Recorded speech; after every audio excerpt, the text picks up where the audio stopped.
बिस्मिल्लाहिर्रहमानिर्रहीम। शुरू करता हूं अल्लाह के पाक नाम से जो बड़ा मेहरबान नहायत रहम वाला है। देखती आंखों और सुनते कानों को अस्सलाम वालेकुम। बहनों, भाइयों और बुजुर्गों, हमारा आज का मौजू अमल से मुंह मोड़ने और उम्मीद की दुनिया में भटकने का अंजाम है। ये वीडियो उम्मीद की हालत से मुंतकी की जरूरत के बारे में एक जबरदस्त दास्तान पेश करती है। अमल में से एक ये न सिर्फ ख्वाब देखने बल्कि करने की अहमियत को उजागर करती है। नाजरीन को अपने खौफ का मुकाबला करने और इनके मंगों की तरफ बामैनी कदम उठाने की तरकीब देता है। बराए करम हमारे साथ रहें और मुकम्मल वीडियो देखें, जैसा कि हम अपनी तकदीर की तश्कील में अमल की ताकत के बारे में बयान कर रहे हैं। तो बहनों, भाइयों, दोस्तों, बुजुर्गों, सूरह निसा की आयत नंबर 24 में अल्लाह ताला फरमाता है, ये जुर्रत इन्हें इसलिए हुई कि वो कहते हैं हरगिज हमें आग न छुएगी मगर गिनती के चंद दिन, और इन्हें इनकी ऐसे ही मनगढ़ंत बातों ने इनके दीन के बारे में धोखे में डाला हुआ है।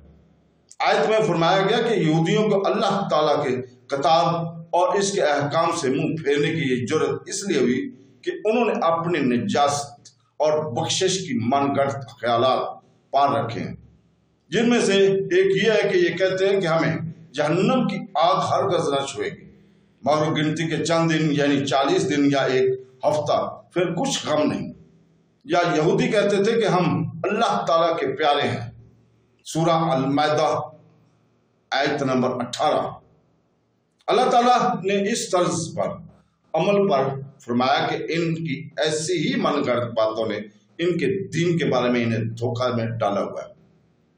हमारे लिए इसमें दर्स इबरत है। हकीकत यह है कि किसी भी कौम की तबाही इसी सूरत में होती है जब वो अमल से मुंह फेर ले और आरजू और उम्मीद की दुनिया में घूमती रहती है। जो शख्स लाखों रुपए कमाने की तमन्ना रखता है लेकिन इसके लिए मेहनत करने को तैयार नहीं, वो कभी 1 रुपया भी नहीं कमा सकता। जो कौम तरक्की करने की ख्वाहिशमंद हो लेकिन अपनी बदअमालियां, काम चोरियां और खयानतें छोड़ने को तैयार ना हो, वो कभी तरक्की की शहरा पर कदम नहीं रख सकती। यूं ही जो लोग अताअत इलाही और इत्बा रसूल पाक सल्लल्लाहु अलैहि वसल्लम के करीब भी ना आए और अपनी निस्बतों पर फूलते फिरें, वो भी अहमकों की दुनिया के बासी हैं। अफसोस ये है कि हमारे यहाँ ऐसों की कसरत है।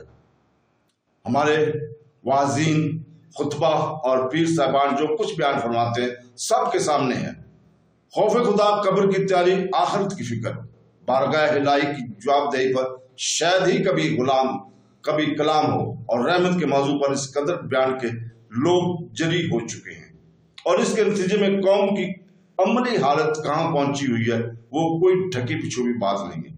इस हवाले से उम्मत के हकीम इमाम गज़ाली रहमतुल्लाह अलैह फरमाते हैं कि आपने सादत तहरीर में फरमाया, अगर उलमा भी वाज और नसीहत की बजाय बाजारी मुकर्रिरीन का अंदाज अख्तियार कर लें, लगवयात और वाहियात, बेहुदा गोई और बेकार बातों से दिल बहलाना शुरू कर दें, जो अमूमन देखा गया है, तो लोग गलत फहमी में मुब्तला हो जाएंगे कि कोई बात नहीं, हम जो कुछ भी करते हैं रहमत खुदाबंदी हमारे शामिल हाल रहेगी।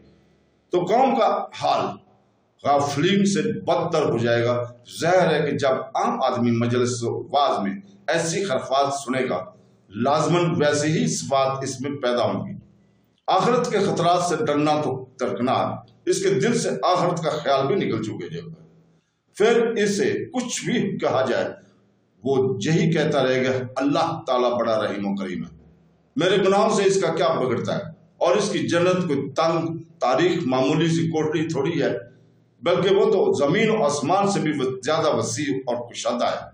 वहां तो करोड़ों इंसानों बासानी समा जाएंगे। तो मुझ जैसे गुनाहगार से अल्लाह ताला का तंग आ जाना खुदा की रहमत से बैदा है। ऐसी ऐसी लग़वियात इसके दिल और दिमाग पर मुसल्लत हो जाती हैं। जरा गौर करें कि क्या इमाम गज़ाली रहमतुल्लाह अलैह का फरमान हमारे आज के माशरे पर सादक नहीं आता? बिल्कुल सादक आता है। और आज जो कुछ हो रहा है और वो इसकी बिल्कुल तस्वीर है जो उन्होंने फरमाया है। तो दोस्तों, اللہ تعالیٰ سے دعا ہے کہ وہ ہمیں قرآن شریف ترجمے کے ساتھ پڑھنے اور اس کو سمجھنے اور اس کے اللہ تعالیٰ کے احکامات پر عمل کرنے کی توفیق عطا فرمائے۔ آمین ثم آمین۔ اللہ حافظ۔